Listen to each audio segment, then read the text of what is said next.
kick shot angle discussion, and now I'm going to talk about EA, and for all the crap that they get, and for being called the worst company in the world, they do put on a pretty decent show. I have to say, EA wasn't as good as Bethesda, but it wasn't as bland as Microsoft's E3. They opened it up with Mass Effect Andromeda teaser trailer. I know, I got on Microsoft for having CGI trailers, but the thing is, Mass Effect 4 hasn't had an announcement trailer. It's had concept art, but no announcement trailer. CGI for an announcement or like a little teaser, this game is coming, is fine. It's when you've been working on the game for 2-3 years and you're still giving CGI trailers. That just doesn't make any sense to me. So they opened it up with Mass Effect 4, the teaser trailer, blew the roof off the place. It was great.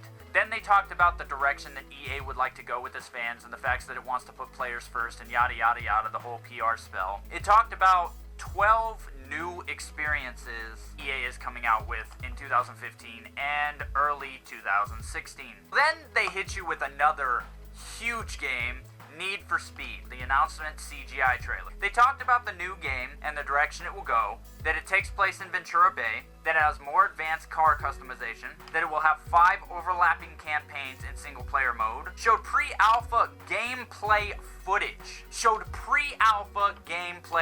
footage. Personally, I think this was on PC. There is no way these graphics are on consoles. There is no way this was running on consoles. This had to be running on a high-end PC. This had to be running on something like that. It had to be. It just looked too damn good.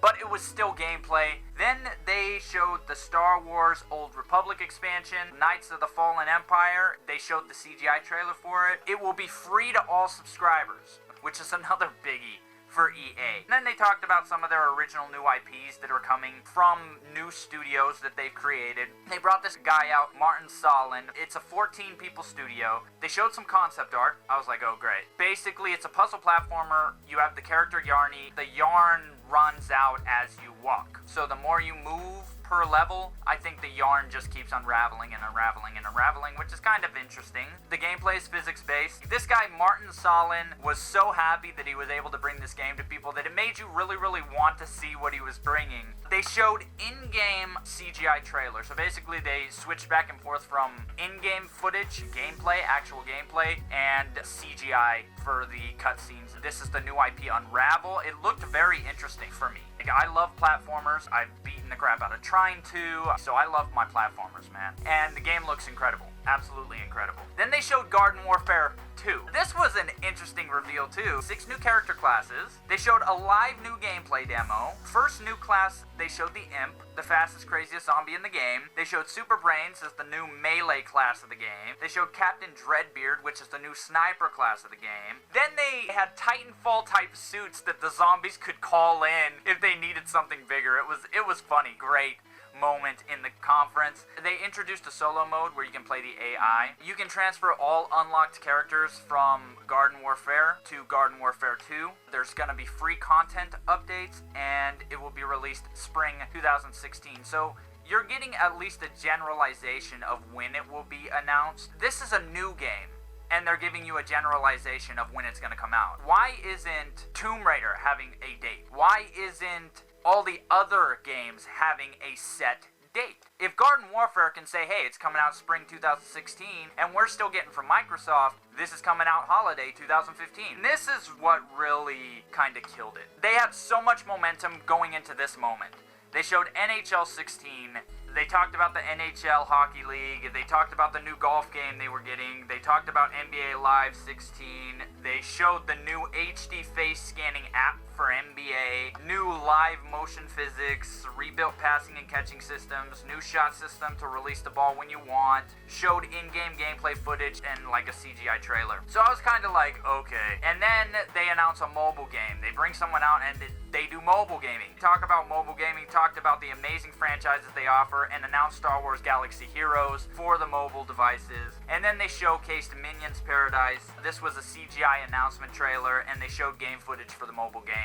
It's basically a microtransaction game, and the presentation was just boring. And then they showed FIFA 16. They brought Pele out, who's considered the best soccer player or football player, wherever you're located, of all time. They brought him out on stage, and he told some stories about how soccer has evolved and how it's different from American football. And this sequence of FIFA 16 just dragged and dragged. And then they jumped into Mirror's Edge Catalyst, but they had that long instance where things were just dragging. But then they pick you back up with Mirror's Edge Catalyst. They tell you it's going to be the origin story of Faith. It will be running on the Frostbite engine. You will have story missions, races, no loading screens, and they showed a CGI trailer February 23rd, 2016. So even on that, even on Mirror's Edge Catalyst, something we've seen nothing from, has a date that it's coming out. Even something we've never seen from EA has a date coming out. And then you have Madden 16 was announced, and by this time, my gas is gone. They had so much momentum. By now, I'm just kind of watching it, kind of They lost all the momentum they had. They talked about the new mode, Draft Champions, 3 new catch type receivers. You can play the receiver instead of the ball. They show Star Wars Battlefront. Now, they started out by talking about Star Wars Battlefront's direction. Then they talked about the history with Star Wars. Then they showed the concept art, okay, they're building up to it. Then they showed Battlefront missions with split-screen co-op, they announced that. And then they showed Battlefront gameplay, third and first person. So multiplayer will be third and first person. That's actually really, really cool. It was a really, really awesome announcement. They showed gameplay of Battlefront, so that was another high point. They announced it for the 17th of November 2015, and the game looks stunning from my eyes. I realize people don't like the art style. They don't like Battlefront. They don't like the way DICE has done the Battlefront series. They don't like a lot of things about Battlefront, but you have to realize at the end of the day, it's the art style, it's the way they chose to do it. That holds no bearing on the actual score. They showed gameplay. They showed reveals. They showed gameplay of